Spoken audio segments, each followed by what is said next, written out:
Podtacular episode 351, Fiesta, for March 7th, 2013.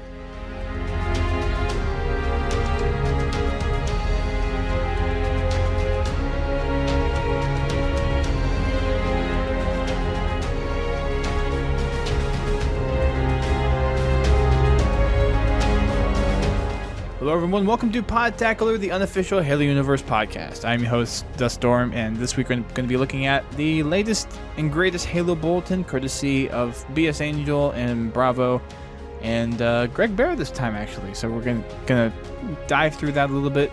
As you guys have noticed, Brent is not here today. He was unable to make it.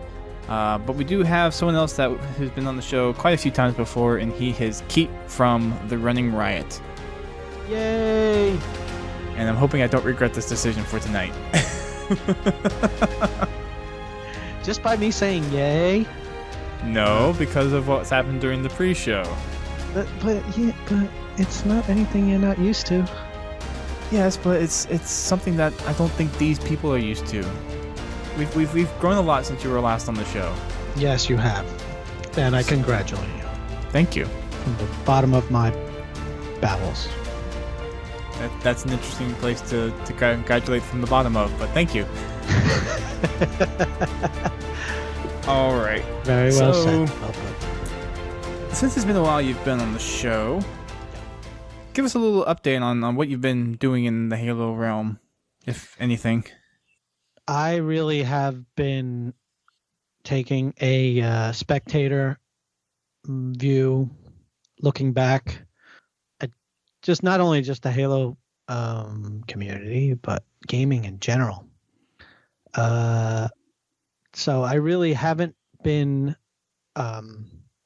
playing, but I've been paying attention to the community and Halo and whatever changes are in Halo 4 have been made. Just a lot of reading, but I have not been playing the game.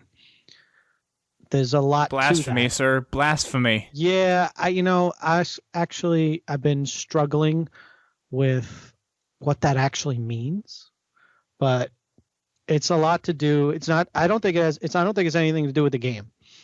It has to do with me. I feel like I'm definitely going through some kind of metamorphosis with gaming. Something's changing as far as what's interesting me, or what kind of games I'm liking, the way the games are in the industry now, the way they're being delivered, is just not that it might be overall working for developers, for some gamers, but I'm not saying it's not a knock. It's just right now, it just doesn't work for me right now, and I'm trying to figure that out. All right. Fair enough. Yeah. Fair enough. Therapy session. Want to get on the couch? No, we do not need to get on the couch. If you want to talk therapy or psychology, you want to talk to Goose Checka about that. That's not my area of expertise. That would be awesome, but yeah. I should request her services for trying to figure out what's wrong with me. I don't want to say that. There's nothing wrong with me. I'm just going through changes. Well, are you going to be at PAX East? No. Oh. But that I knew a long time ago. Yeah, I knew that since last year. I was just like, I'm gonna take a break from going. I really, I'm gonna miss you guys. But I'm trying to decide where I'm going in the direction with that also. Either it needs to be a different event. I don't know, something because it's great seeing everybody, but I want to see everybody at a different type of event. Does that make sense? I've been to PAX 3 times, PAX East. Right, but so PAX is more or less kind of a social aspect, really, when, at least for a lot of Halo fans, it's just a time to go and see all those friends that you play with online, but you never really see face-to-face on a day-to-day basis. Good point, but you know what I considered Holy actually? Crap. Going without even going to PAX. Just go to the city. Yeah, that's fine, yeah. You know what I mean? I'm like, that's that's what I'm thinking, like more just to go there. And I just looked in the chat. You said I'm old. Oh my gosh. Damn. Is being in your 40s old? I don't know. You said you were taking the back seat on gaming, so I was just saying that you were old. It's not because I'm old why I'm taking a back seat. I know. Maybe it actually it's probably have a lot to do with that. But no, but as far as PAX is concerned, yeah, I mean, that's the point. Good point. As far as, yeah, it's definitely more about, friends and seeing that stuff like that. It's just the show itself is, I have no interest. It's not that it's bad or anything. I just done it. I've been there, done that 3 times already. Like I said, if it was some other event, but you'd be there, do it again, so you can do in a weekend where I can get out and do something. I want it to be something different. That's all. When you say you're going to come to the city in New York and do stuff and we meet up and everything, those things get me more excited than I just think of those gaming conventions as kind of like the calling cards to just hang out with other gamers, and absolutely. You also have that side thing for $35 if you're just doing it one day, or $65, which isn't really much. That's one video game. No, it's not. The cost is not the thing, and more of the cost is obviously the getting a room, as we know how fun that is. Trying to, and getting. I mean, now you have to almost make your plans immediately after the PAX East from the year before, like the next week, or you don't get in. As far as getting a ticket or whatever, but even hotels is kind of crazy. It's the investment overall. It's the overall thing.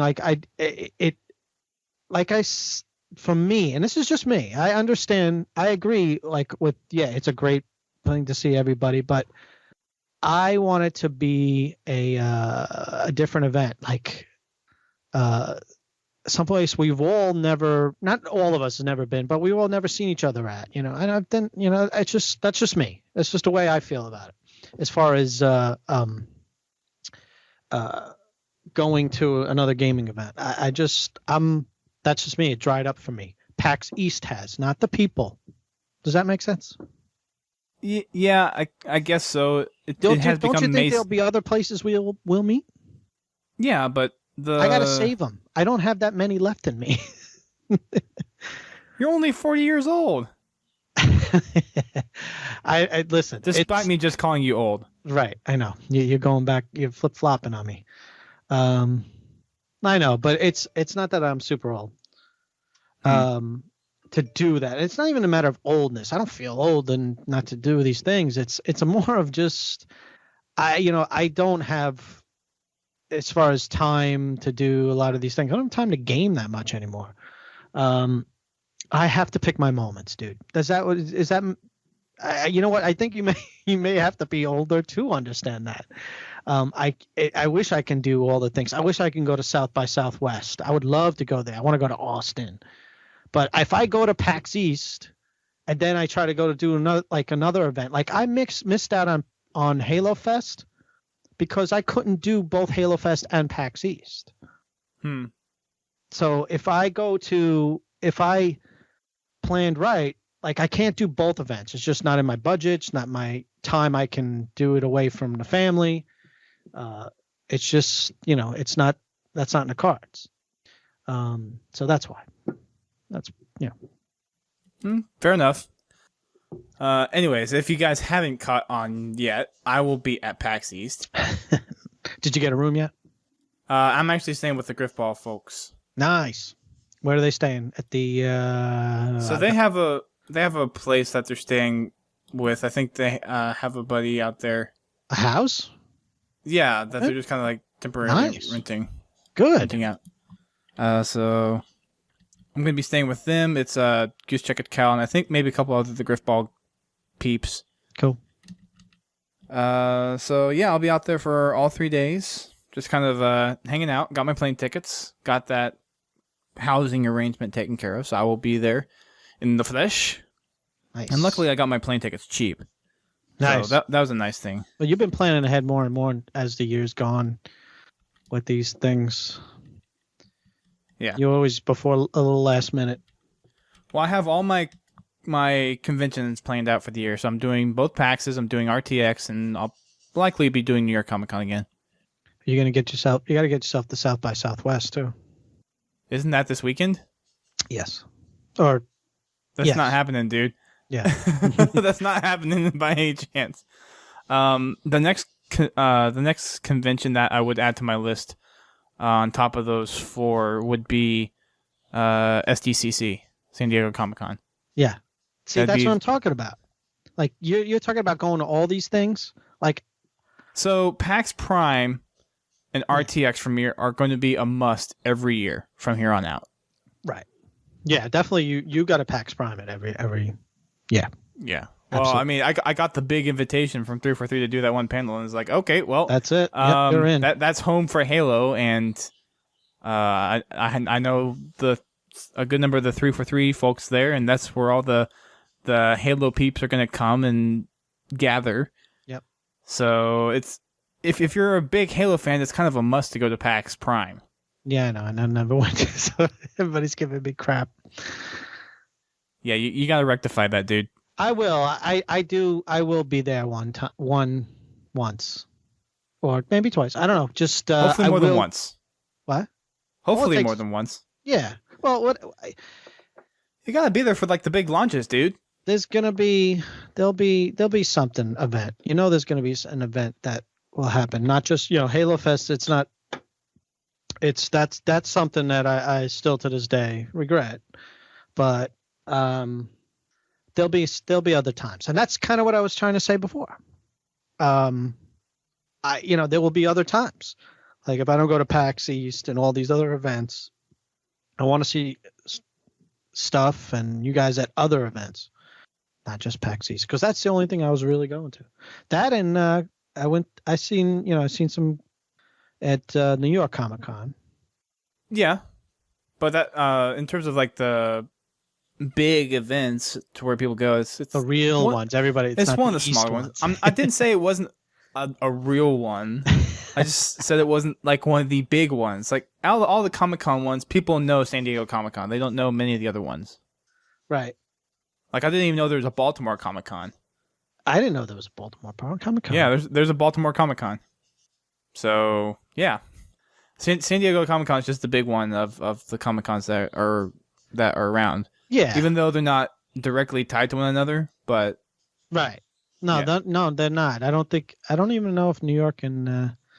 So you're basically kind of touching on with PAX what people have touched on with the way E3 has gone. It's gone from this kind of social aspect where fans can come. No, I wasn't going there. No, I don't think that. I don't. Well, you were heading in that kind of direction. Now, I don't think PAX is going to go as far as E3. I don't think PAX is going to be indoctrinated by corporations as E3 did, but it's getting to that fact where it's a little more. It's getting more and more. Yeah, it's getting more mainstream. I think is the word that the kids use these days. But that's not why I'm. That's not why I'm not going. It's not because it's getting more corporate or anything like that, or more, marketing. That's not why. PAX is still has that feel. It still has the community feel, without a doubt. And it's not, no matter what they do surrounding the show, as long as they have that core stuff in PAX, then they'll be fine with that. They can add more marketing to it. As long as they keep the core, and they have. But that's not why I'm saying I'm not going. And but you'll never catch me in an E3. You'll never catch me in an E3 unless I was in the area at the time. The only way I'd be going to an E3 is if 343 invited me because of Halo coming out that year. Right. That would probably be the only reason I'd go to an E3. Me too. It would have to be. They would have to be wrapped up in there. Right. But yes, I mean, I know you. The reason why I'm not going to PAX is just because I've been to Boston, even before PAX, many times, and I've been to PAX in 2 different arenas there, 2 different convention halls there, and it's more has to do with that. It's just the location. Like I want to go somewhere else. That's all. I want to save my money and do it elsewhere. Fair enough. The way it's been changed commercially, it's not commercially. What's the word? The gaming industry and marketing. It's gotten a little like, that's how big it's gotten so big. But I don't mind that too much. It's as long as it doesn't become like E3, which is ridiculous. Right. Unless you're a developer. Mm-hmm. I don't know. It's just not my scene. I don't know. Fair enough. To each his own. Yeah. All right. So let's get on to the bulletin, shall we? Shall we? So if you guys have seen the bulletin, you will notice a nice kind of new flow, new update to it. So it looks a lot more kind of cleaned up. Got some pretty little section graphics in there, good little title graphic. You can thank the Dr. Mouse for that one. We know him a little bit. Yeah. Yet. So that's him? Yeah. All right. Kudos. I know it looks really good. I like the new dividers in there. It really adds kind of a spring to the bulletin. Gives a nice new fresh look and feel. It does actually, with the whole thing with this is even from Bungie, and the text, the small text, and the way they presented, and the dividers actually are helpful. It looked all right before, but this jumping just looks around actually. Yeah, this one just looks a little bit sharper. Yeah, yeah, I like it. Yep. So the first thing in the bulletin, because we have the next book coming out within 2 weeks, is an interview with Greg Bear. He's the one that's been writing the Forerunner trilogy. That is Cryptum, Primordium, and Silentium. So I've read the first 2 books, Cryptum and Primordium, and I am eagerly anticipating Silentium because we get to see a little bit more behind, I believe, both the Didacs. I'm not too sure, but we get to also see some more stuff behind the planning of the Halos and kind of the downfall of the Forerunners. So it's going to be a very interesting book, and I'm really anxious to see how it ties in with the rest of the Halo 4 storyline. I'm sure the expansion, because of the trilogy, is going to lots of implications there. Yeah. And this is kind of wrapping up too, because it's the last book of the trilogy, so it's going to be the last book of the. Well, it's not going to be like probably the last book of Forerunners in all of Halo. Of Greg Bear's little series here, yeah, right. But there'll be more books. Related. Well, yeah, there's always going to be more books, but for this, right. I got you. The trilogy within a trilogy within a trilogy. Basically, what I'm getting to is this is probably going to be the definitive story behind how the Forerunners fell, and it'll be probably a good half of what sets up the Halo 5 campaign. Meaning we're going to find out more. You mean so they're going to set up that the fall of the Forerunners? We're going to learn about in Halo 5 more about that fall. I think we're going to learn more about what they left behind and what the Librarian did.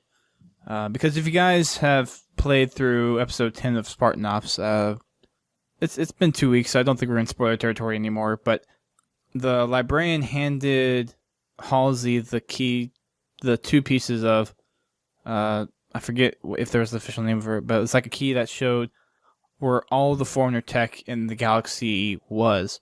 Oh. So I have a feeling we're going to be kind of exploring those pieces.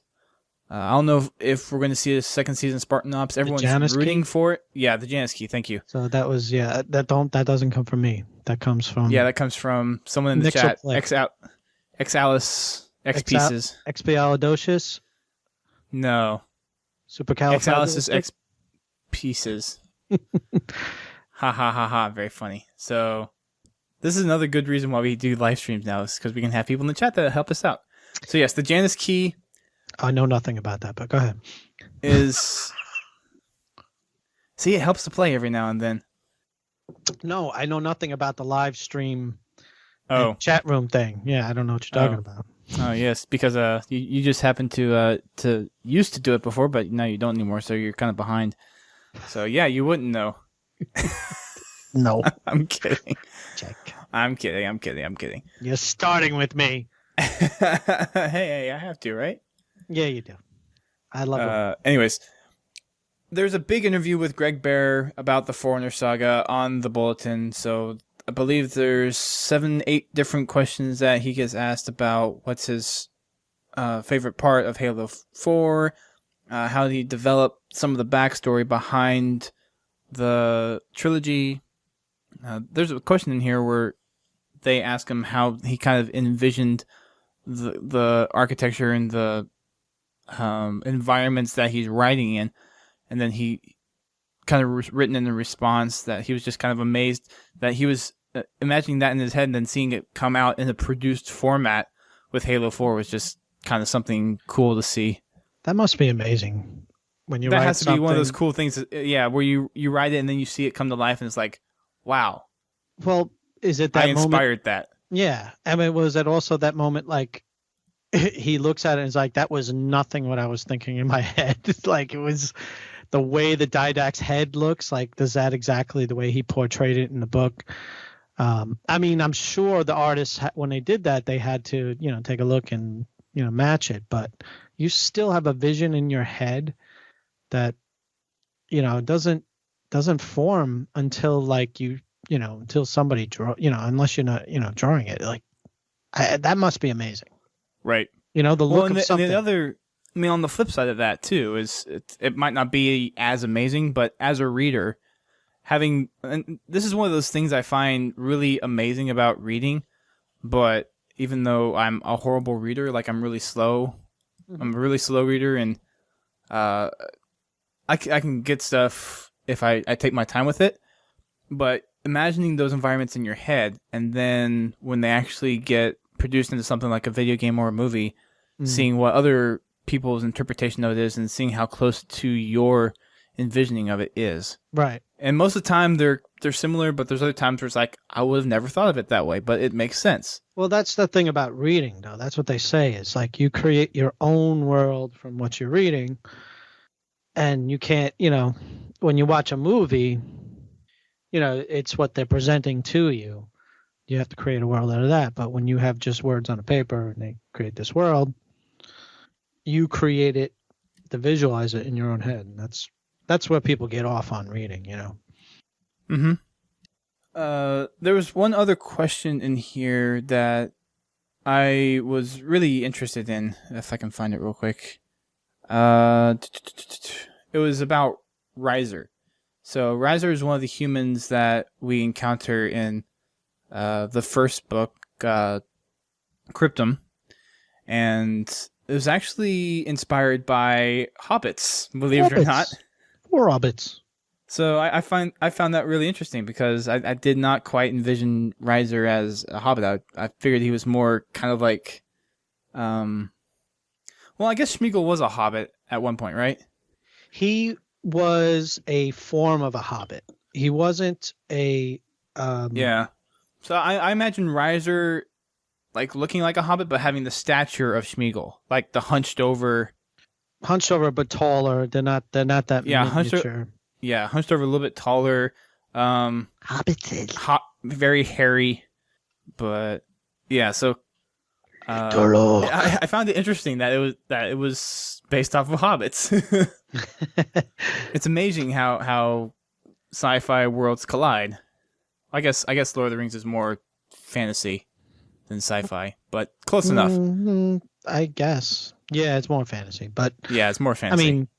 But you think everybody, is especially into gaming and sci-fi or all seen the same things. Mm-hmm. They're very closely related, but fantasy has that magic element to it where sci-fi does not. Is that what they're saying? Because I don't even. Well, so that's my kind of interpretation of distinguishing fantasy from sci-fi. Well, I've never looked up the definition of sci-fi fantasy, but so Alice's piece says Forerunner magic, and that's just advanced technology. If you look at technology, like if you were to look back in the 1800s and they saw you turn on a light bulb with a switch, yeah, they would think it's magic too. There's a fine line though between the fantasy and sci-fi, and I believe when we had, I don't know if we actually talked about when we had Goose Checker on or not, but they definitely mentioned it on the Hubcast, where they were talking about how Halo 4 kind of enters the realm into fantasy in some aspects, where some of it's not thoroughly explained in the campaign. You mean like this? Okay, so you're pulling the science out a little bit, and where are we getting? Like, I think from the start it's fantasy. That's the whole thing. That's what I think leads to a lot of the arguments, or at least the controversies, or whatever you want to call them, or the recton, or the canon. All the stuff that starts to get crazy with how is this even possible science-wise? And once you get a science head wrapped around a fictional universe, it's just that's why I like to look at it as fantasy right from the start. I mean, well, who's to say, like the Forerunner magic and all this stuff that I'm hearing about, who's to say, like, as far as when your technology gets so far advanced that, like you said, with the flick, like the light bulb, and all of a sudden it comes on. I mean, it can very easily be believable, and that's what I think. Everybody wants to believe it in a science world when you're a sci-fi fan. But right. I don't know. This can definitely be taken that far. How far? I mean, it's the fantasy world. This is sci-fi fantasy, I think, has definitely come from the start. So I never really have the feeling of fantasy with Halo ever since day one. And there's parts of it in Halo 4 where I could see the argument for fantasy being applied, but for me personally, I'd still consider it sci-fi, or maybe I'm just ignorant to the fact that I want to consider it sci-fi. I don't know. I guess, which is possible. Yeah. I mean, you can. You can. I mean, it's not like, I mean, but there is a clear distinction between Lord of the Rings being fantasy. I mean, you have elves and magic and stuff like that. It's clear as day that's fantasy. And then you have Halo, which is supposed to be futuristic shooter, and there are very scientific elements in it. Mm-hmm. Yes, and they try to and have explanations for them, right? Too, right. Meanwhile, in something like Lord of the Rings, like when Gandalf, farts and fairy dust comes out of his. Excuse me. There's no explanation. Sorry, I just lost it a little bit. Oh, you did? Yeah. I'm trying to bring myself back now. I'm trying to calm down. It's just been a while since I podcast. I got to remember where I am too. I'm at Podtacular. For those that are in the live stream, you got to hear the uncensored version of Keep. But for those listening to the show, yeah, sorry. No bleep over that, like you wouldn't know what I said. But yeah, right. Any person with any common sense will know what you said. But it's not your. It's not It's for the kids. It's for the kids. It's for the kids. For the kids. So in that sense, like, you don't need much explanation in it when it's a fantasy, like Lord of the Rings or other fantasy. You don't need that explanation. In sci-fi, you need the explanation. Like, for example, I'm looking at the bulletin right now, and you have the didact. His mask keeps flipping on his face. It just keeps hovering above, like. That's obviously technology thing. It's not magic like he's doing that. There's a technological reason why he's able to do that. Right. But so one of the things I've heard is how Cortana was able to project her form into the hard light bridge. That's been one argument I've heard in terms of Halo 4 is entering that fantasy realm. Yeah, well, if anything, Which I could see there possibly being an explanation. I mean, she has been exposed to a lot of Forerunner tech in the last. So she was constantly exposed to it for a good, I want to say, 3 months between the events of Halo 1 and Halo 3? it could be that simple, too. Yeah, I mean, she's a freaking smart AI. She was based off of a Flash clone brain of Dr. Halsey, which is probably the smartest person alive to date. Right. So, yeah, it's I can see it as a possibility, but that doesn't sit well with a lot of people. The fact that Cortana was able to do that.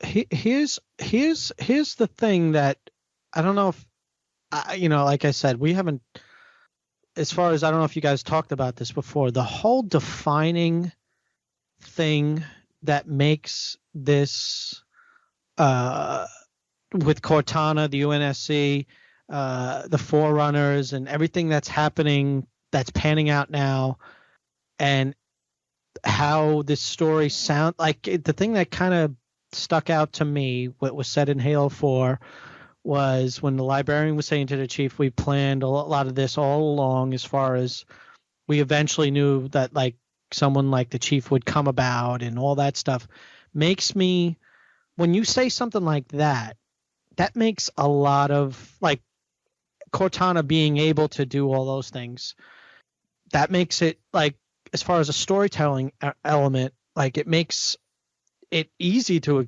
explain all those things. Yeah, but a lot of people don't like that. I know. It was dropped that quickly. Yes. Yeah. Well, that kind of it kills that sense of mystery for a lot of people. Well, that's another big thing I've heard, is that Halo 4 rips back the curtains of a lot of things behind the Halo universe that was mysterious, and it just dumps it in your lap. Yeah. Yeah. Well, I think that's what that, but I think that was their intent, actually. With the Forerunner trilogy, is that this trilogy, the Reclaimer trilogy, excuse me. Ooh. The games are the Reclaimer trilogy, the books are the Forerunner trilogy.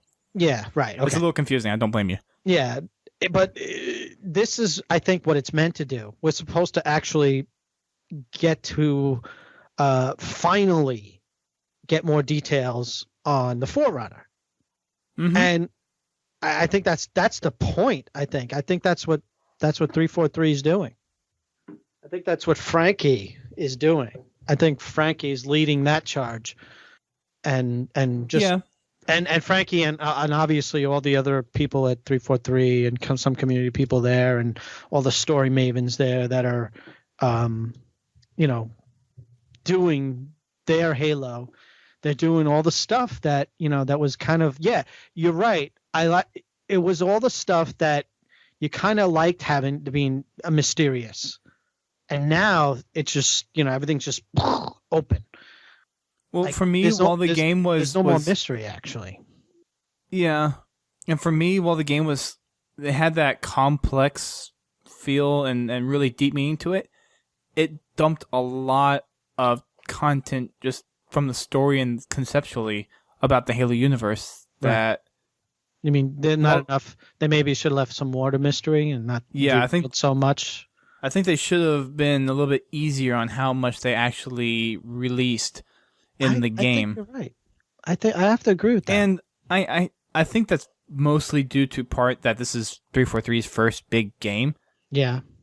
And of course we've seen that from issues with the War Games side of things too. Well, yeah. Yeah. Well, maybe they have more to reveal. Maybe there's... I don't doubt that they have more to reveal in the games, and it may be something where they had to get that much content out to stage for Halo 5 and Halo 6, but if that's the case, you should still be able to plan as an efficient timeline where you can cover everything you want to over a trilogy. Right. Well, maybe there's an astronomical amount of stuff they want to talk about. Well, so if there is, and depending on like how much they want to reveal, and you can't reveal too much out in one game. Well, let me say this. You just get overwhelmed. Well, let me say this though. What's the biggest mystery in when we were playing the Halo trilogy? before Halo 4? What was the biggest mystery? Who were the Forerunners? Right. Why Now are that's these gone. Halos here? Now that's gone. We know almost everything about the Forerunners now. There's Not in terms of the games. not in terms of the games. We do no, with the books, yes. The books and everything gave us all their backstory, why we're here, why we're at this point, why the Didact's so angry. Why So there's 343 more still has to cater to those folks that don't read the books. They need to be eased into it a little bit more so than people that do read the books. And for people that read the books, it should be an enhancing experience. It shouldn't be something where the reading is required in order to get all the bits and pieces in the game. Right. They definitely just stepped in that area where they're doing like you have to actually augment your gaming experience outside of the game. Yes, without a doubt. They definitely stepped in that area. Yeah, I guess for us, people like us, that's not. I mean, I'm not reading anymore that much. I have my. I use the Halo community to provide me with information now. I don't really.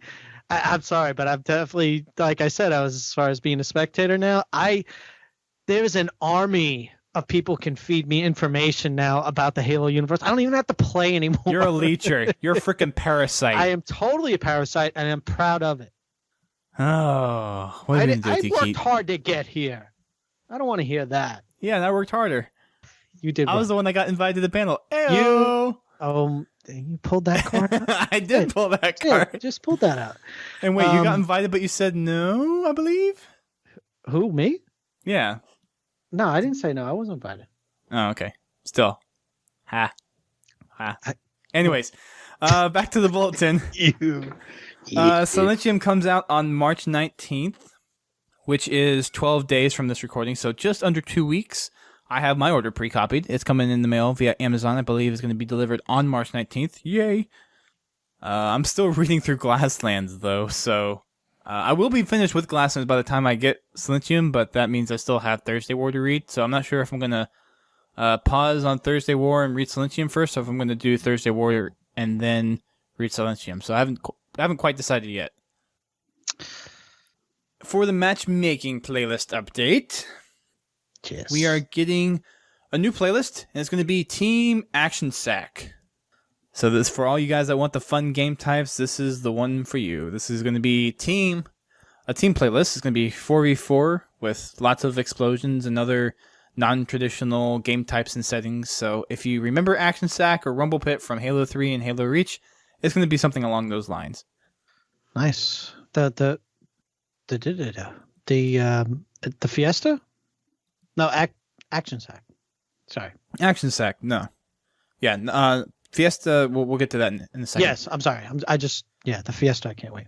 Yeah, so within this playlist, there's going to be some other things that are going to be rolling down the road here, and they list off 4 of them that really pique my interest to start with.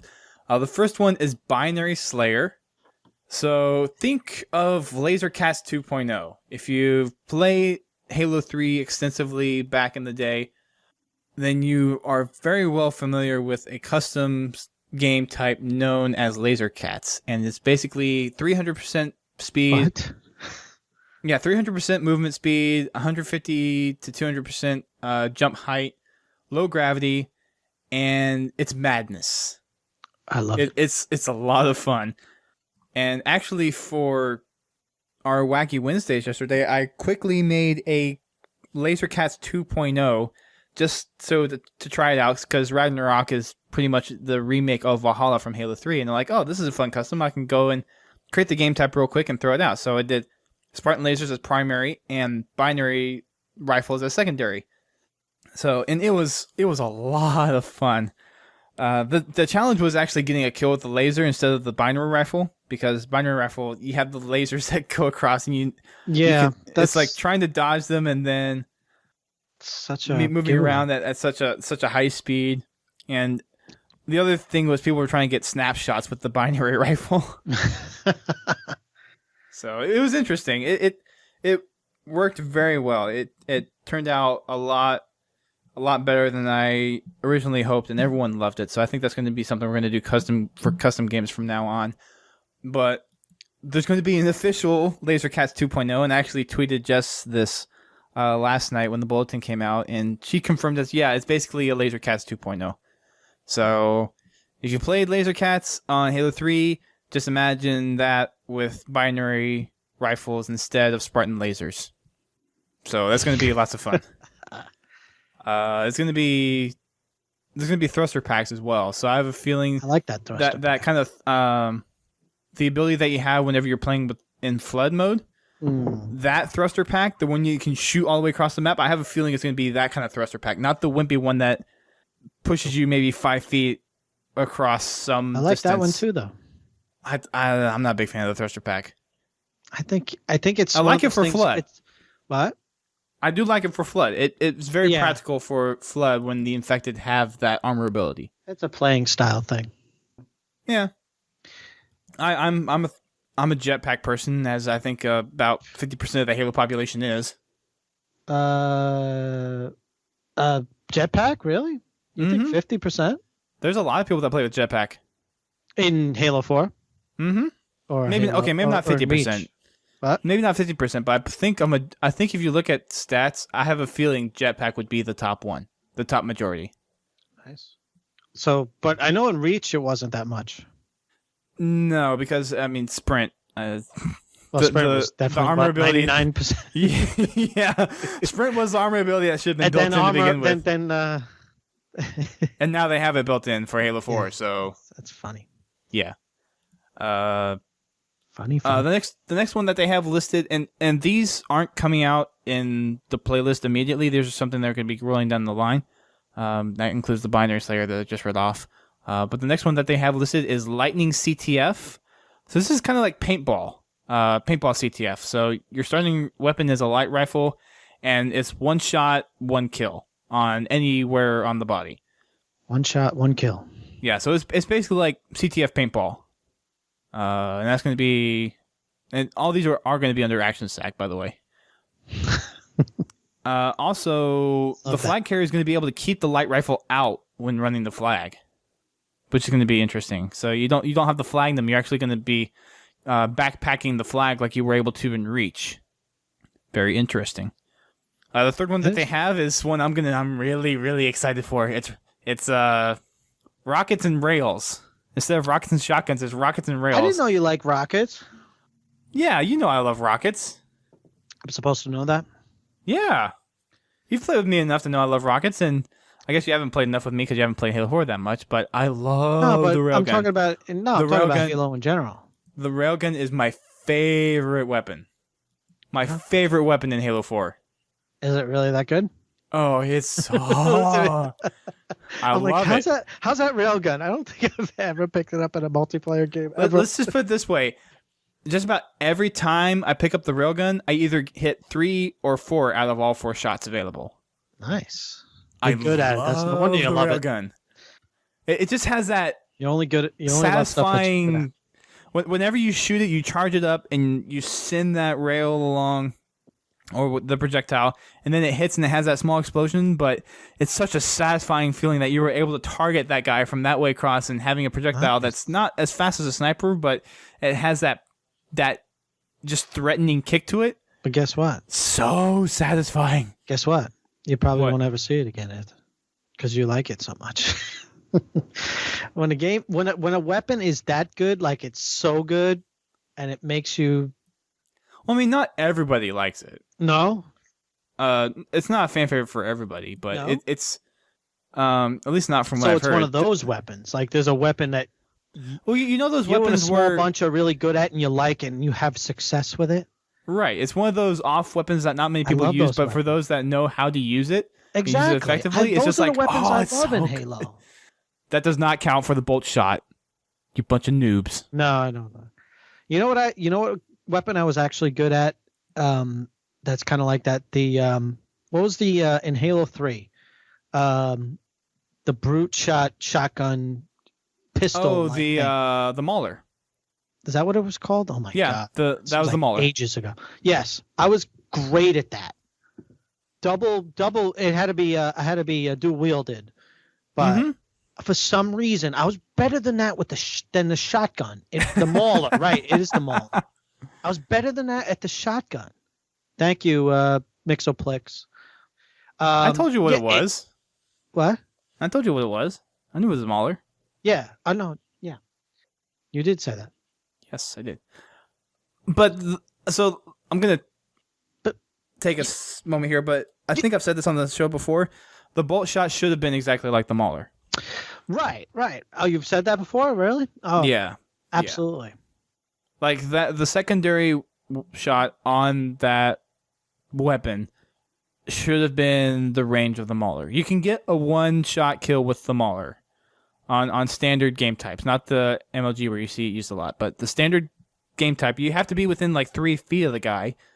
Like all the projectiles from the Mauler have to hit him, but you can still get a one-hit KO. And that's what it should have been for the bolt shot. I think with the fast pace of Halo 4, the 15 feet that they've changed it to in the title update is better. It's a lot better.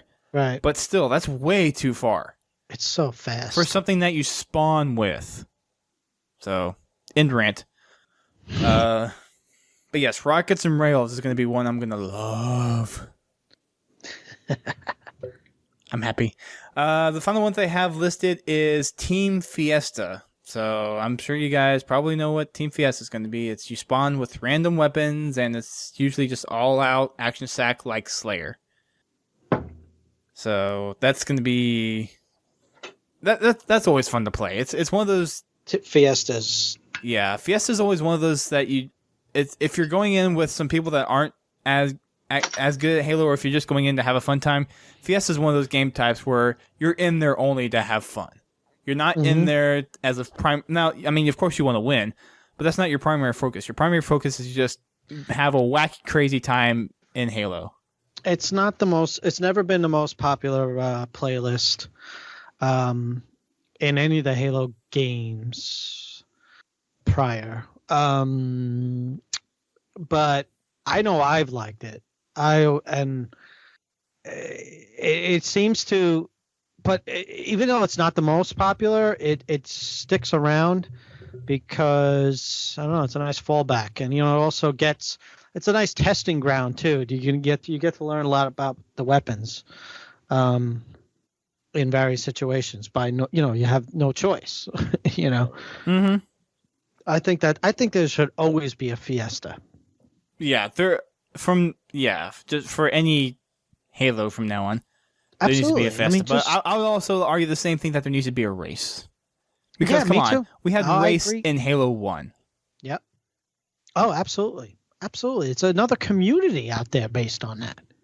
There's more than just one community out there based on racing. Communities, yes, absolutely. No, absolutely. No, I mean,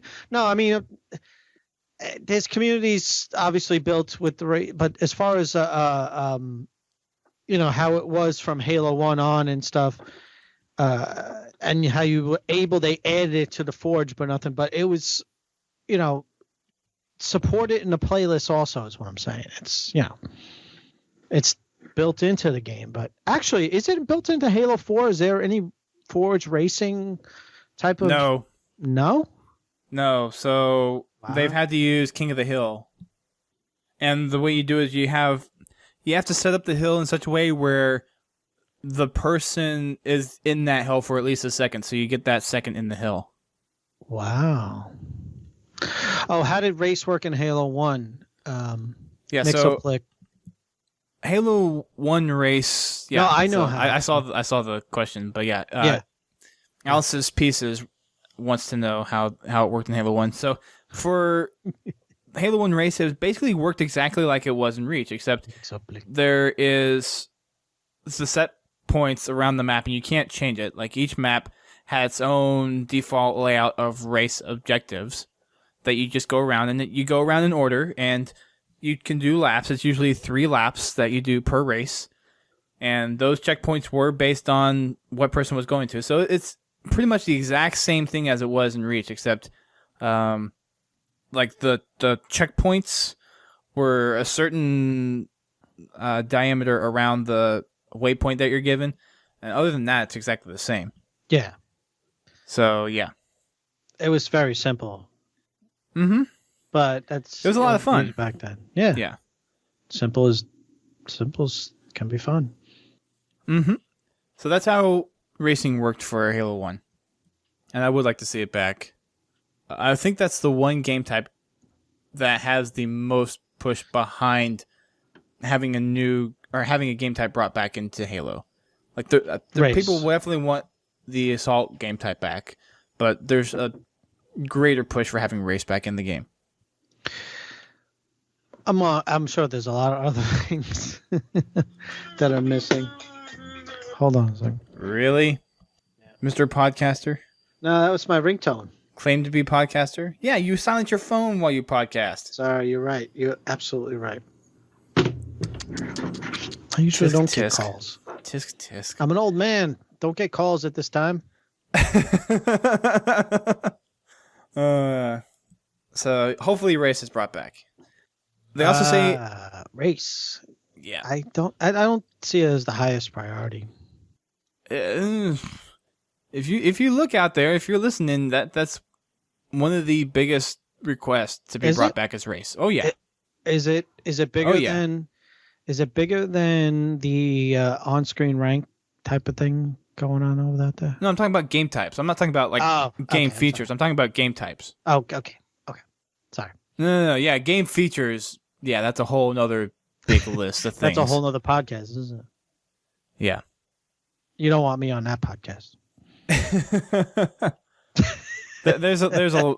I mean, you can go just about anywhere. Even the Waypoint forums, you can find probably a thread within minutes of someone wanting something in the game. Yeah, I would like to be on the podcast that I don't know if I would like to be, but the podcast that for the arguments for having the on-screen rank in the game. I want to be convinced that it's a good thing. I may need to hear it in a podcast to be convinced. Like, I'll touch on that really brief, but I don't want to go into too much detail about it. Okay, I don't know that we will address it when we do a podcast about the CSR. Right. But basically the thing is, the reason why the rank was so popular in Halo 3 is because you were able to instantly match yourself up against other players' skill. And when you were in game, it's like, okay, if this person is better than me, then you don't feel as bad for losing. And if it's not better than you, then it's like, well, you're play harder. Yeah. Okay. It's definitely more competitive. Okay. It gets the competitive juices flowing. Right. Okay. This is what I'm talking about. It might be that simple for me. I might just actually be like, yeah, what's the big deal?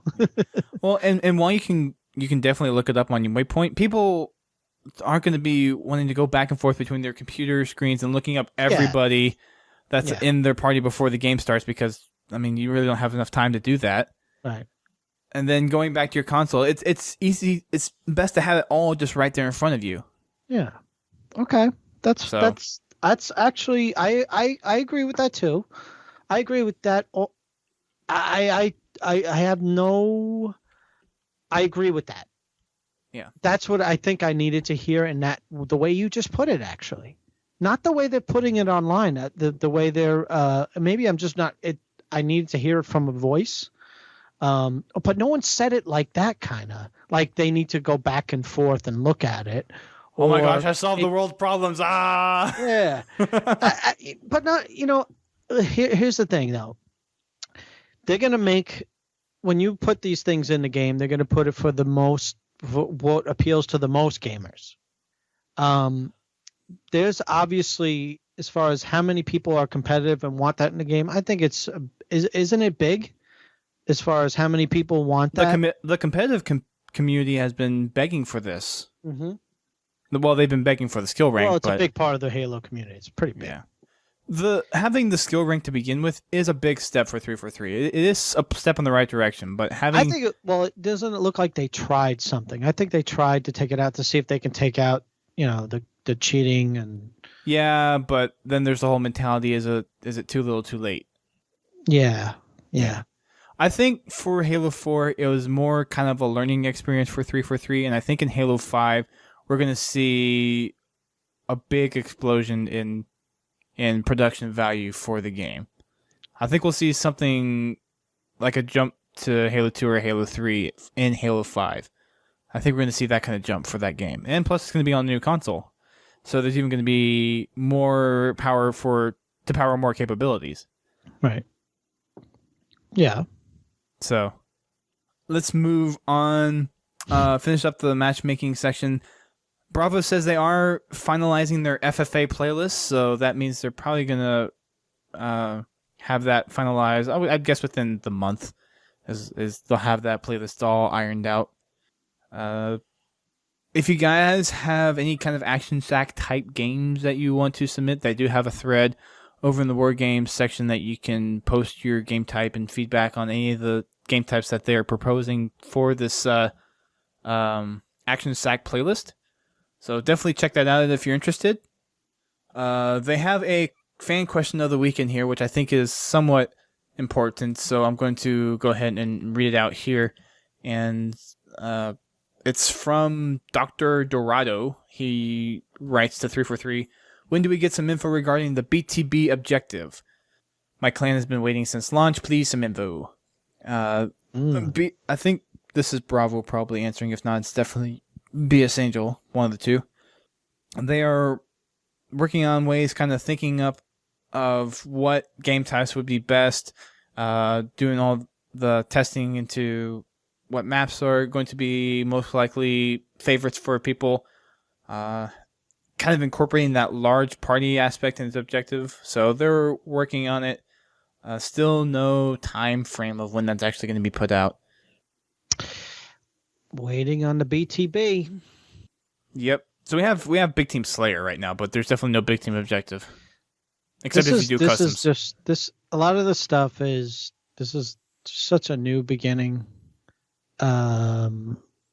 with this. So it is like Halo 1 in a way, like as far as features not there. It's just right. Yeah, but it's tough because you are dealing with a franchise has been established as a AAA title like Halo. Yeah. And then you have a new gaming development company, 343, and you're trying to merge the two. I just want to give them a hug. Well, maybe if you came to PAX, I mean, I've given them hugs there, and I've congratulated them and told them, oh my God, you are doing, and I'm not the only one who's told them that, obviously. Right. They don't need to hear it from me, but you got definitely people in the industry who are saying, are you guys crazy? Sorry. All right. Sorry. Are you guys crazy? Like, wow, it's amazing that what you guys are doing. The industry is looking at 343 right now as what you guys are doing. You guys are brave. Like, they wouldn't do this. They wouldn't do this. They wouldn't take a chance like this. I mean, they're talking about the people in the studio. Of course, Microsoft throws the money in there and they're going to do it, and they put the team together. But still, it's just, you still have to be brave to do that job in there. The pressure. I can't imagine. Right. Well, and you have to look at how much pressure from the community, because Halo is one of those. You have to look at the community of Halo to understand how Halo works. Halo's main driver is the community. Oh yeah. Just look at all the different kinds of clans out there, all the podcasts that are out there for Halo. You don't see, like, I did a search for Call of Duty podcasts, and I did not find one that has been consecutively running past 50 episodes like that. That's still going. I would never even do a search like that. Well, I was curious. I'm curious too, but I mean, as a podcaster, I kind of feel it's my job to see what other first-person shooters have out there in terms of community content. And in terms of the podcast scene for Call of Duty, it's non-existent. Well, that's the reason. That's exactly why I didn't do the search, because I, I have that feeling that there's not. Well, is there's a difference between feeling and knowing? Well, now I know. Yeah. I felt it, and you confirmed it. Yeah. Anyway. But back to 343. You have to think about the expectations that the community has for a game. And while 343 did a very good job for what they were given in the time frame that they had to do it in, and for it being their first game as a company, they did a pretty good job. It's just that they did it with Halo. Out of all the titles they did it with, out of one of the most successful IPs out there, they messed some key things up that has actually kind of hurt them in the end. Well, how much? Quite a bit. I wouldn't say it's huge, but it's definitely a significant impact. I wouldn't say it's substantial, but there are people, even Halo, like big Halo community leaders, that have stepped away from Halo 4 because they can't play it anymore. And I'm not going to listen to any on the show. Right. Because, I mean, I respect their opinions. I'm one of them, but it's not because of Halo 4, but... Right. It's not because of what they did, actually. It's like I said earlier, it was just because of what I'm going through. Right. But yes, I do understand. Absolutely. Look who we're in touch with. We definitely, as far as the community is concerned, as far as the who's the core people who are going to be the most critical. We're not tooting our own horns here, but we're just also just like, I mean, this is where we live and breathe, and we try to get in deep in as the community as possible. I mean, we're just talking about where we go to the PAX, so we dive into the community. I mean, we're going to hear all that, and it's going to be, but they're still there. I do agree that this is going to be, it's a put off but it's a natural put off. I think it's going to take some time. Yeah, but for people that were really excited and really pumped up for Halo, it just naturally it missed. It's gonna miss. Well, so it didn't quite miss. It hit, but it only got to first, maybe second base. It didn't hit a grand slam by any means. I was surprised that it got even the first base.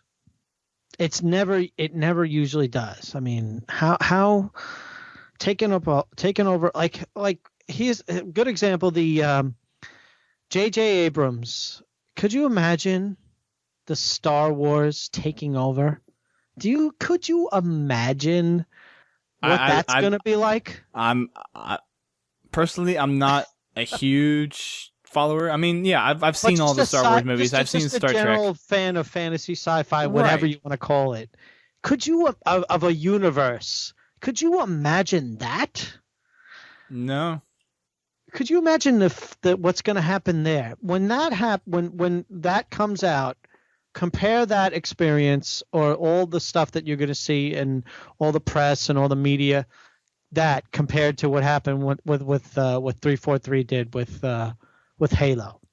I think it's obviously not a direct comparison. It's a different form of media, but as far as the size of a universe taking over, it's going to be hell on Earth. I wouldn't go that far, but not hell, but it's going to be rough. The seas are going to be crazy. There's no way they got to sail a ridiculous seas right now with the Halo community that's so feverishly loving its fiction. It was from any developer too. It was Bungie, for Christ's sake. Bungie has already had a ridiculous following. Mm-hmm. Yeah. And with that, they made a fantastic game, and it started with Halo 1. Halo 2 was a big improvement. Halo 3 was an even bigger improvement. Halo Reach, some people would probably say it was kind of a step backwards in some aspects. Is this what we're supposed to talk about in this podcast? No, but we have these tangents every now and then. Yeah, and I mean, it's Halo related, so people like this kind of stuff. Ooh. It's the simple fact is, on one side you have Halo, and it's established franchise with Bungie, and it's been given over to a new company. And on the other side, you have a new company that's 343 Industries.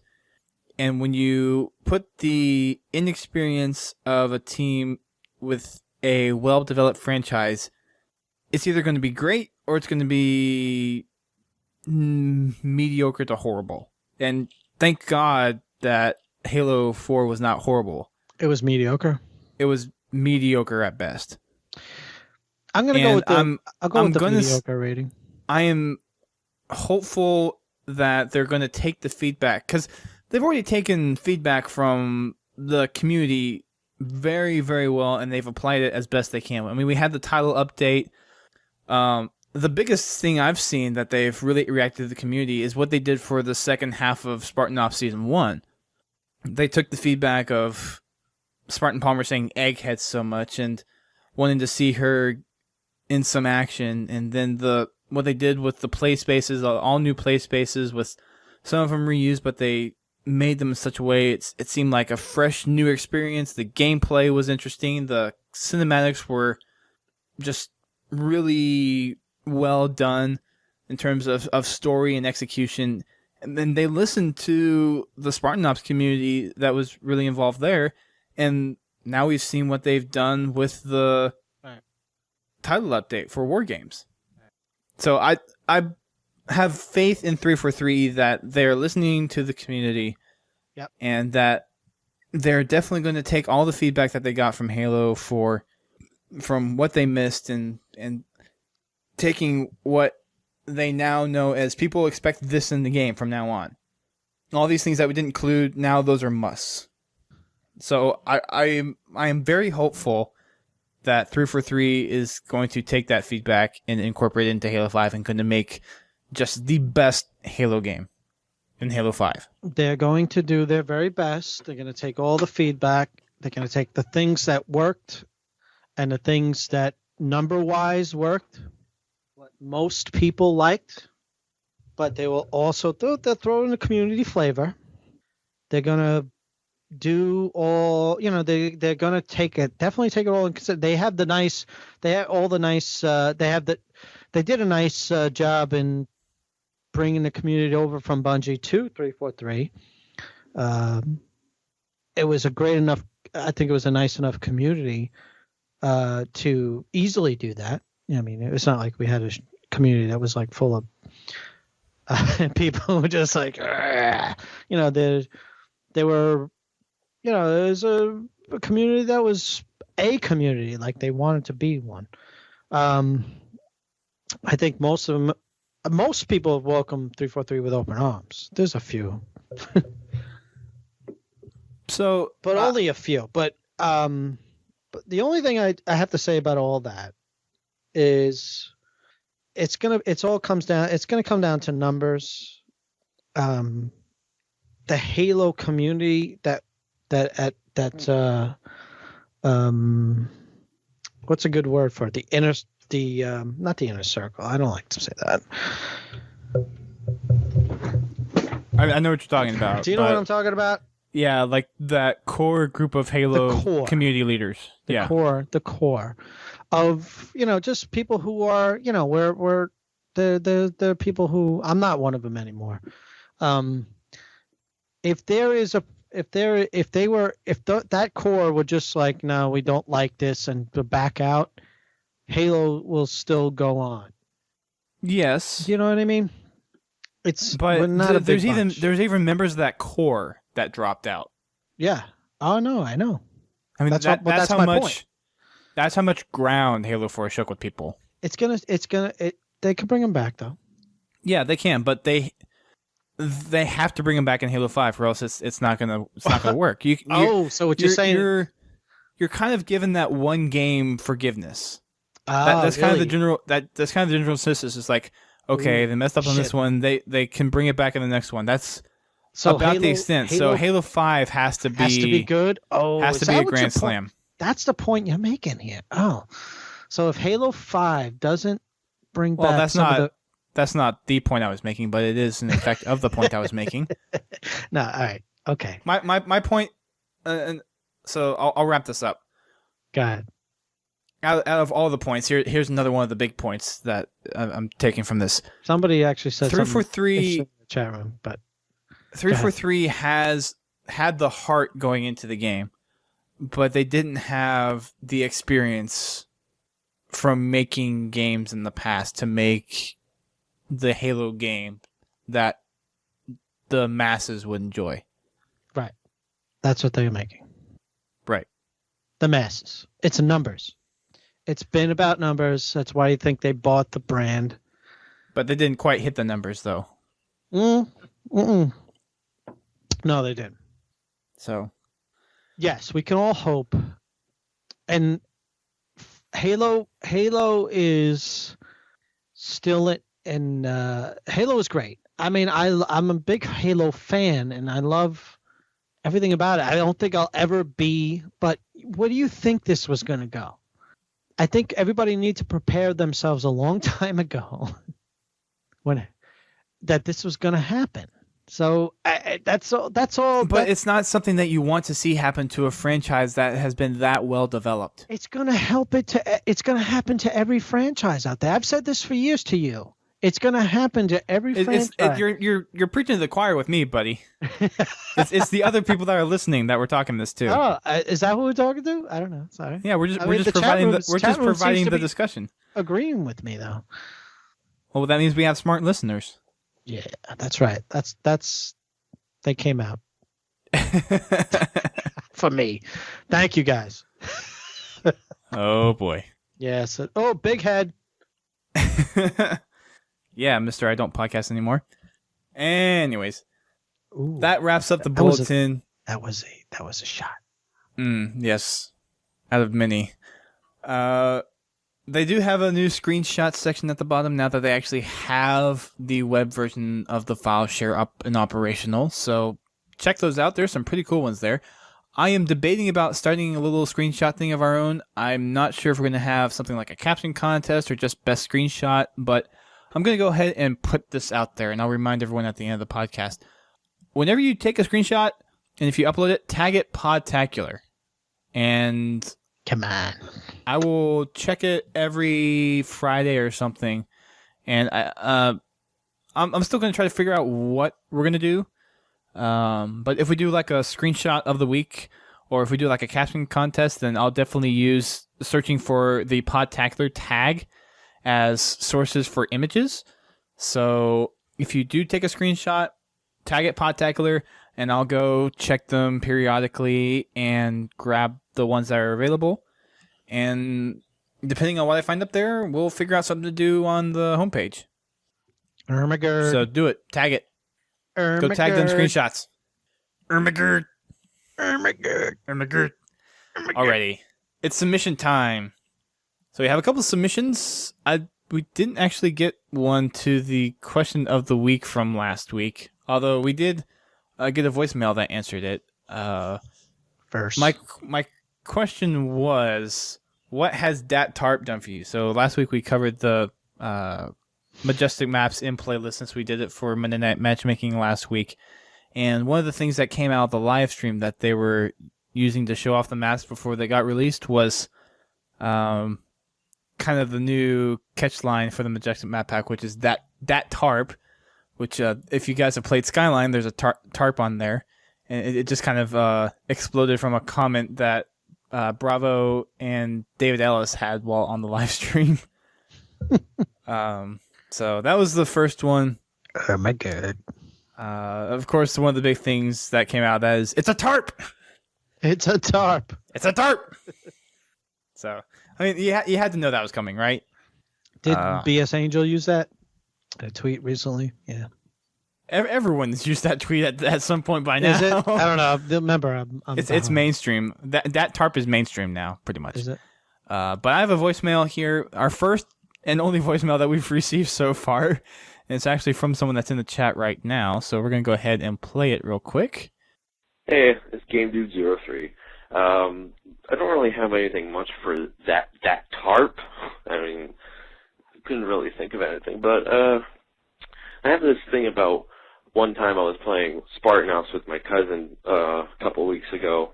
We were playing on the one that's complex in one of the episodes, and we were just, doing all the stuff, killing all the Covenant and everything. And we got in Ghosts. I didn't even notice it at the time, but we accidentally ran into each other, and we both exploded and died. It was crazy. But can't really think of anything else. Yeah, I hope this the voice message works and everything. So keep on fragging trucks. So that was Game Dude 03. So thank you for calling in. Game Dude. Yeah. So thanks for calling in, dude. Why don't you just jump on here, man? No pun intended. So that's an example of what you can do with our voicemail. You can actually be heard on the show. Oh so my God. That was a good submission. It was about 55 seconds, so a good length. Famous. That's your fame. Yeah. He's famous now. You're famous. He's famous in for my running basement. He's famous for running into his buddy and blowing himself up, like I think everybody's done before. and that tarp has obviously not done anything for him. But anyways, I'll tell you, if I ever got back in the day, when I got on Podtacular, I actually would be freaking out. I was such a huge. It's weird. I was like, I would listen to you guys in the stock room and stuff when I was stocking shelves, and if I made a submission, oh my God, that brings me back. And then you played it, I was just like, people at work would be like, "What's wrong with you?" Like, my headphones. Oh, that's awesome. That's awesome. It was awesome. I think a lot of people have that kind of reaction when they hear their first submission read on the show or a voicemail played. Yeah, well, it's not even. That's what podcasting's. That's what's so awesome about podcasting. It's not even a big show. It's just it comes back to you. Mm-hmm. It's great. It is great. That's why I'm here. I was hoping for. I'm sorry. I was hoping for a few more responses to that question, but I guess our audience likes a little bit more serious questions than what has that tarp done for you. The serious time is over, okay? We did that already. I was looking for something like humorous. I was looking for people to go out and just come up with the wackiest things. But ooh, somebody's challenging you. I got a question. I think that was a question for the Podtacular forums. I think that's a general question out to the chat room. Oh, okay. So yeah. I thought it was directed at you because it says any of you. It didn't say specifically me, but all you people, you viewers, use peoples. I have a feeling it's because the forums are kind of outdated, and that's kind of my fault. I've been working on actually doing stuff like improving the podcast, doing this live stream. Well, the forum is the podcast now. How about that? Kind of. That's not the way I want it to actually be. Granted, that's just how I've managed my time for Podtacular, and it's turned out really well for the podcast, but it hasn't turned out that well for the forums. Right. And right now I'm in the middle of writing my Spartan Ops guide, which is taking up just about all my extra time that I have. I'm not a forum person either, Game Dude, but if I could venture an opinion here, usually a podcast show and their forums, your podcast is your forum. That's what I feel. So there's kind of multiple angles that you can take on that. Sure. Sure. The forums are more there to kind of facilitate the discussions that are supposed to be evolving in the podcast. Well, a submission type of area. Kind of, yeah, and a discussion of topics talked about. But there's such a dissonance now between the podcast and the forums where it's just... yeah. It's natural, though. You can't handle it all by yourself. Well, yeah, that's pretty much the point, is because I'm running a bulk of Podtacular. I know, dude. You can't. No, but people have stepped up to offer some help. So you know what? I love the way the Podtacular community is headed. So it's yeah. Go ahead. I do want the forums to get back to a spot where there is some constructive stuff, conversations going on, kind of built around the podcast. How it was back during the Halo 2 and the Halo 3 days when Fumo Jive was doing the podcast. I mean, granted, back then, in the grand scheme of things, Halo comparatively was one of the biggest phenomena out there, so it was easy to have everyone kind of huddle around the podcast and talk about it. It's just going to take some... Oh, we hit double digits on the stream. Yay. Sorry, side tangent. It's just one of those things now where it's going to take a lot of effort from the community side and my side together to actually get that to a place where it's going to be the most effective use of forums that we can offer. And there's some other things that I'm trying to get going as well. Our video series is something I've wanted to work on for a while, and we have the series of campaign, Spartan Ops, and war game stuff that we've been doing, and I've been trying to do accompanying videos for those. Granted, I've slacked off over the last month, but all the podcasts for Spartan Ops and campaign will be out finishing this month, and then war games, I have some people that I've talked with that we're going to pick that up where we left off, and there's a lot of projects I want to do for Podtacular, and it's just finding the time and allocating the resources to do that and prioritizing which ones to take care of. Right. Sorry Busy for the man. side tangent, but that's I guess kind of where our community stands. You're so busy, busy bee. Yep. So we're going to hit some emails. We got 2 emails for this week. First one comes from Karts. He writes in, "Hey guys, I would like to know if there's anyone else having similar issues as I am. I downloaded the TU and map pack, and I keep freezing after matchmaking games during the black screen, transitioning from the game lobby. And it's saying, with the rotating emblem, and it's saving, with the little loading thing. It's kind of nice. I like that rotating thing, but yeah. It's my favorite part of the game. Wow. Cool effect. Wow. Anyway. I used to simply freeze with no response. Now it prompts that the disk is unreadable. I rarely change disks, and I had the game downloaded since launch. I look for scratches, and the disk is clean. I also tried cleaning my cache, and the issue persists. This is really bothering me, as it happens every 3 or 4 games, and I need to restart my Xbox or open and close the disk tray. Depends if it told me the disk is unreadable. Leaves the group I was a man short, and I need to wait for another game to end before I can rejoin, as it puts a random in my place. I actually haven't heard of many people having issues with game disks for Halo 4. Now, I know I had this issue frequently with Reach, where about every month or so, I'd finally get that disk read error. I have to uninstall the game and reinstall it, and then it would work for another month or 2. Wow. I honestly haven't heard... But you, I know you already do. You tweeted Halo support. I mean, not Halo support, Xbox support for this issue. I did, or Karch did? Well, you have tweeted Xbox support in the past, and you know how good it is. Like, not why is he coming that particularly helpful? No? I thought they have actually been pretty good. Sometimes they are, sometimes they're not. Time. Oh yeah, they're good in their response time, but their actual, like, the quality of the responses, it's you know hit or miss. I don't think it's their fault either. I think that the software is just simple enough. If it's borked, it's just freaking borked. Like, everything, like, sometimes just needs to be wiped. It's a console. There's really not much you can do.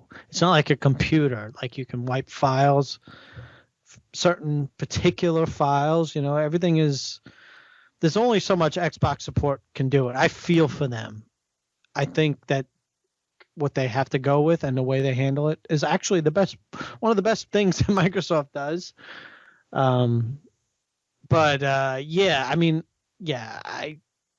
How much can you do with a console like this? You don't have certain codes you could rip out and reinstall software and yeah, and stuff. I'm sorry. It's all right. I'm being good. Do you know what I mean? So is this something we can direct to Xbox support? That's something that you can try. they're going to probably tell you to try another game disc or try another console with that game disc and see if the same thing happens. Jeez. That's what they told me to do for the Reach one. So if you haven't tried that already, I guess it's worth trying, although it doesn't really make sense. Well, I'm sorry. I just want to know with Podtacular why he came to you with this. Because we're a Halo podcast? Well, just because it's a Halo issue, or did he try going to like Xbox support, or did he try going? I don't know. I mean, just did he reach out right to the community? Possibly. I mean, there's nothing in here that suggests that he would have done Xbox support or not before. It's not a beef. I'm kind of curious. It's just we usually are you don't get curious about like the workings of the Halo community at large? I mean, we're a giant family, pretty much. Right. No, I know. I get that. That's even not though what we I'm have our saying. You have a technical support question. I do technical support. So this is the first time on Podtacular that I've seen this kind of submission. That's all. No, we've seen submissions like this in the past. Oh, okay. So it's one of those things where I think it's kind of random sometimes of just compatibility with Xboxes working correctly. Mm-hmm. Now having it do that after every 3 or 4 games, that's weird. Definitely try. They're gonna ask if you tried anyway. So try another disc. Try using that disc with another console. See if it does the same thing. Like if you have a friend that you know, swap disc ones. And I don't know if this actually has something to do with the actual War Games packs, but if you installed from disk, maybe try installing the War Games and the Spartanos from the marketplace. That might be something you can try. That's all I can say, though. I can't really give much more information past that. Sorry. I don't have any information for you. Yeah, Mr. Tech Support, you fail. I do fail. I'm sorry. I'm at the point where I would actually. I'll just buy a new Xbox. And there goes your phone again. Oh, sorry. Oh, I know why that happened. Oh, sorry. Tisk. Oh my God, it's gonna be that clean of a show? Like you can't hear a bitty. You were the one that was grappling about being a professional podcaster when I was on your last show. No, I actually would like to hear a quality microphone and No, I'm sorry, not a quality microphone. More. I want to be headphones. More of the headphones. I think the headphone needs to be more. That microphones are fine. Usually they're fine, and if I can hear stuff in the background, unless it's ridiculousness. But the headphones are only important when you're actually editing the audio. And not really. Like I said, if you have the reason why you hear things. Really? Hold on a second. I'm gonna read the next submission while you go ahead. Yes. Recover. From that burn. David writes in, right. Hey Duststorm, just finished playing Wacky Wednesdays with you guys. I have to say I had a blast. Between Laser Cats and the crazy commentating on Duck Hunt, it was a great time. I've been a long-time listener but never took part in any matchmaking events. I have to give a shout out to the crew who created HaloCustoms.com because it's made it ridiculously easy to join in. Just want to say hi and thank you for the time you put into the podcast. P.S. Sorry for no-scoping you in the face with that binary rifle during Laser Cats. It was all in good fun, I promised. Ha ha ha. Yeah, so that's the reason for his post. Just he wanted to tell you he no-scoped you in the face. I'm sure there were plenty of people that no-scoped me in the face, I'm sure, during Laser Cats. But he was the one who got on his computer and submitted. That's true. So, yeah. I did come in second place, though. 2 kills behind the person in first. That was actually, pretty much the whole post to all the other stuff. I've been a long-time listener, and I played Wacky Wednesday. Hey, I had a great time. Yeah, that's great. He wanted to tell you that he no-scoped you in the face. And that's perfectly fine. P.S. He put it as a P.S. I'm well aware of what he did. Come on, if I'm not gonna see you. And by the way, the headphone thing, I'm coming back to it. The reason why is because when we listen to videos, when I was doing the other show, that's why. Oh, I know. I was giving you a hard time for that. I know. I can't. I'm not even busting your ball tonight. You're busting me. I'm trying to be good, and this is what I get. See, this is what I get. It's all right. Not everyone can be experienced as a veteran podcaster. As me, yes, I know. You got a lot to learn. Yes. We should win. Yeah. Sorry, Anyways, both all together. but yeah, Laser Cats was definitely fun last night. I think I'm gonna actually upload that video gameplay to YouTube because it was just a blast, and it was literally a game type I made in 5 minutes before. It's like, oh hey, just stand by, guys. I'm gonna make a game type for Laser Cats, and can we play that after? I haven't played that. We need to get a sizable party. How many people you need? At least I want to say 8 to 10. Okay. Chat room. If the chat room wants to join up afterwards, more than happy to. I guess, yeah. This is what I can't stay on long, but if you guys actually look at our archive, the March 6th Wacky Wednesday, near the end, I want to say probably within the last 45 minutes, you can probably find our Laser Cats game in there. So that would be something to look at if you're interested in what happens, because you have everyone's voices in there too. Like you can hear people chatting, you can hear me chatting and everything.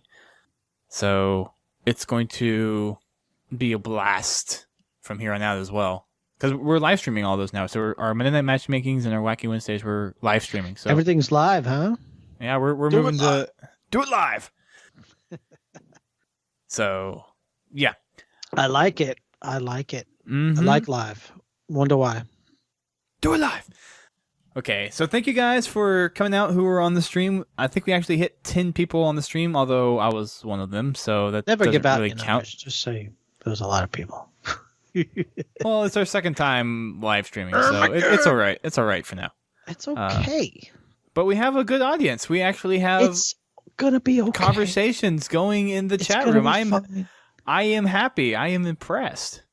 So definitely for you guys in the stream, tweet out, Facebook, do whatever. Every Thursday at 8 p.m.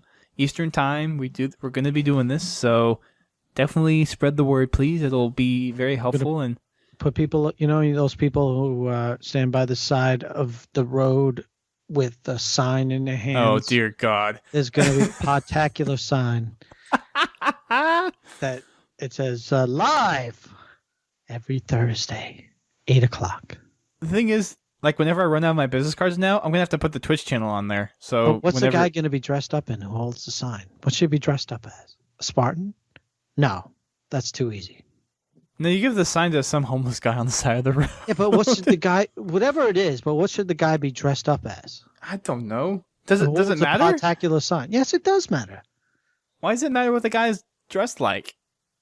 As long as it's not... For purposes of discussion on a podcast. That's why. So it would basically have to be something that would not be something categorized as normal or something that you see every day. It would because have to be Podtacular is not normal? Is that a reflection of Podtacular? No. If you want the sign to stand out, because they're not... more people are going to notice a person...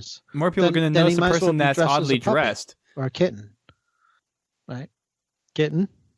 I was thinking more of something like maybe some... I wasn't thinking like animal outfits, but okay, I guess that might work. Well, that's what I'm saying. Like, is it relative or... How do we get on this conversation? I drived it there. Well, I am driving it away from there and ending the show. So thank you guys to the live stream for coming out. I appreciate all of you guys out here. I'm going to shout out all of you that I can see. I think there's one person that I don't see in here. But Alice's Pieces, Exiled Ramen, Game Duo 3. Alice's Pieces. I know your name. I just like to make fun of it. Ermagerd. A73. 11 something. Tell me how you say your name, dude. The A73L3V something even whoever you are. Sorry, I'm butchering the name. Rommel S. Buttresses. And Keat, you're in here. I'm just so happy to be on Podtacular again. It's just so fun. I'm just really happy to be here. I'm sorry if I'm being a little giddy. At 11. That's what I think that's what it is. At 11. So those are the ones that are in here that are actually signed in. I think there's 2 in here that are not signed in, but shout outs to you guys. I'm sorry, I am happy to be on Podtacular once again. Well, I'm glad you could come on. I'm being very sincere. Are you being giddy right now? No, I'm being very sincere. All right. It's okay to be giddy. Been a while. I don't know what, a couple months? When was the last show that you were on? Oh my god. I don't know. It's been a couple months. I think it's been more than a couple months. I think it's been a few months. But anyways. Game Dude seems to like it. How do you do that face? What the hell is that? It's just one of the smileys that are in there. It's just one of the smiles. It's lame. Thank you guys for listening to this episode. Oh my god. Remember, you can check us out on our website, podtacular.com. I miss Brent Gamer too. Yes, well, we all miss him tonight. You can check us out on our website. Like I said, you can check us on our social media platforms, Facebook, Twitter, YouTube, and then we have our Twitch channel. If you are not listening to this live, you can listen live at podtacular.com/Twitch, which will redirect to our Twitch page. You can listen to us live on Thursday nights at 8 p.m. Eastern Time. That's 5 p.m. Central Time, and that's 1 a.m. UTC. Every Thursday. And then there's going to be the intermediate episodes every now and then, and those are kind of ad hoc. If you have a Twitch account, you can follow us, and you'll receive email updates on when we go live. So I understand that not everyone can make it to those, but if you try to make it to our scheduled ones on Thursdays, that would be oh so helpful. And you can join our crazy discussions, as we actually had some tonight. But it was good. They were good discussions. And as always, we definitely enjoy the help from the community, like when we need that answer for the Janus key. So thank you for Alice's Pieces for bringing that to our attention again. Alice's Pieces. Thank you for being there when Google was not. Google was there, but it was just easier for him to tell us. In your convenience, like a convenience store. Yes. Make sure you check out Monday Night Matchmaking, which happens every Monday night at 8:30 p.m. Eastern, 5:30 p.m. Pacific, 1:30 a.m. UTC if you're up that late. And then Wacky Wednesdays is at the same time on Wednesday nights. Next week is going to be the premiere of our Halo 2 Tuesday. So you guys probably know that Halo 2 Fiesta support is going to be closing out sometime in the June timeframe at the moment. So we are going to be doing Halo 2 game nights starting this next Tuesday, which is March 12th. I'm ahead 2 months. March 12th will be our first Halo 2 game night, and then it's going to be every second and fourth Tuesday up until Halo 2 Vista kicks the can, so to speak. So if you do not have Halo 2 Vista, go out, get a copy. You can probably find a copy at your local computers, superstore, or something like Best Buy, or some other places similar to that. And probably you can find it for $15. If not, buy it on Amazon. It's really cheap. And you can get some achievements for it. There's actually 1,000 Gamerscore achievements. So if you're looking for ways to bump up your Gamerscore, that's a pretty good way to do it. There's also going to be some other things coming down the pipeline in terms of podcasts. As we mentioned earlier, we're going to be wrapping up our campaign mini-series and our Spartan Ops mini-series within the month. So check those out, and we will be picking up the War Games ones here shortly. And make sure you call our listener voicemail. As you heard, we had played our first voicemail ever since bringing back the voicemail line. And you can call us at 240-200-HALO. That's 240-200-4256 and leave a Halo-related message. Last thing before we leave is we need a question of the week. So, have you read the first 2 books in the Forerunner saga? And if so, what's your favorite part? And are you excited for Silentium? So it's kind of a two-parter there. So if you've read the first 2 books, what was your favorite parts in them? And then to wrap that around, how excited are you for Silentium? So that's the two-parter question for the podcast. Nice. Please send us your responses, whether in voicemail format or in the format of an email, on your response to the question of the week. And hopefully we get more than one response this time. It's a little bit more serious question than what that tarp did for you, but I think as far as a question, that's a good question. No, I just had a two-parter. I don't want to confuse the audience as it already is. Okay. So, no. True. Sorry. True. All right. Thank you guys for listening, and we will see you guys next week. Bye.